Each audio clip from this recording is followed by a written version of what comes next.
Designer Lisa Salzer crafts unique pieces for her jewelry line, LuLu Frost. I myself went on an amazing road trip this summer. Drove 3,000 miles through Montana and Washington and just the heart of the American West.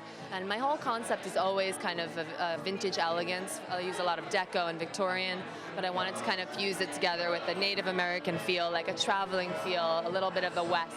So we kind of made this hybrid of amazing deco from the 20s and 30s, coupled with vintage Native American pieces like turquoise concho belts, and we used a lot of natural elements like porcupine quills, bone, suede, to kind of achieve this Mad Men on a journey through the West feel.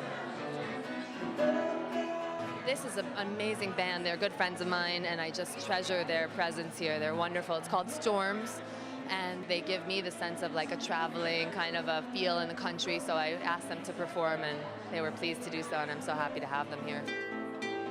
I love vintage. My grandmother was in the antique jewelry business, so I kind of grew up around antique pieces, so I like to give them a fresh feel.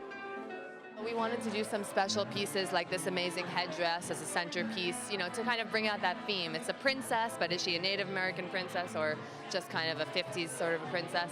It was a great chance to expand a little bit into belts and headpieces, you know, just for the show, but who knows, maybe we'll go down there in the future. So this is our model, Christy, and she's wearing a really great piece because it really represents the hybrid of the Native American style and this kind of Grace Kelly aesthetic. You have this kind of classic bone breastplate structure that we created these crystal sort of holders for that, and then it has this nice pearl back, which is such a classic Jackie O or Grace Kelly, you know, just the 3-strand of pearls. So how to make it kind of come together, I just mixed them all in one big necklace and added these great deco pins.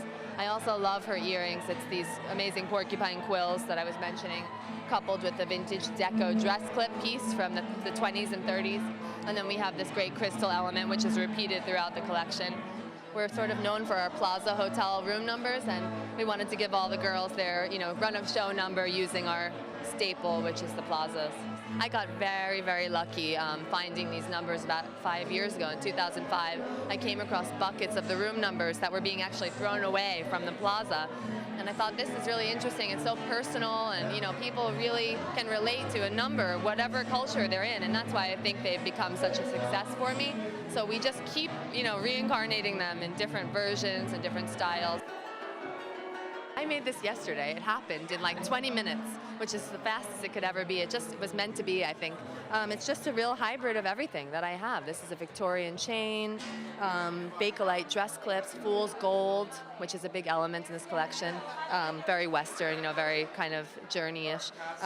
This great deco centerpiece, some Victorian cut steel, apple juice Bakelite from the 40s. So it's all about mixing different decades, and then you have something that feels modern to me. It's never just in the 20s or the 1890s or the 1960s. It's a mix of all of them.